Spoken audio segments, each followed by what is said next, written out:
പങ്കാളിത്തം കൊണ്ടും കലാവിരുന്നുകളുടെ വർണ്ണാഭ കൊണ്ടും ശ്രദ്ധേയമായി ഗുരുവായൂർ YMCAയുടെ മഹാകുടുംബ സംഗമം. കാരുണ്യ പ്രവർത്തനങ്ങളുടെ ഉദ്ഘാടനവും ചടങ്ങിൽ നടന്നു. NK അക്ബർ MLA കുടുംബസംഗമം ഉദ്ഘാടനം ചെയ്തു. YMCA president Babu M Varghese അധ്യക്ഷത വഹിച്ചു. LF college principal sister doctor Jenny Teresa വിശിഷ്ട അതിഥിയായി.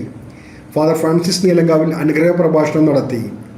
ശുചിത്വ മേഖലയിൽ ദേശീയ തലത്തിൽ നേട്ടം കൈവരിച്ച ഗുരുവായൂർ നഗരസഭയെ ചടങ്ങിൽ അനുമോദിച്ചു. ഓട്ടോണമസ് പദവി നേടിയ LF കോളേജിനെയും ആദരിച്ചു. Thrissur sub region chairman Johnson Marokki, vice president CD Johnson, secretary Jishoyas Puthur, joint secretary Jose Louis, treasurer Lawrence Neelankavil, Neena Johnson എന്നിവർ സംസാരിച്ചു. YMCAയുടെ റെയിൻബോ കലാവിരുന്നും സംഗീത നിശ്ചയം അരങ്ങേറി. സ്നേഹവിരുന്നും ഉണ്ടായിരുന്നു.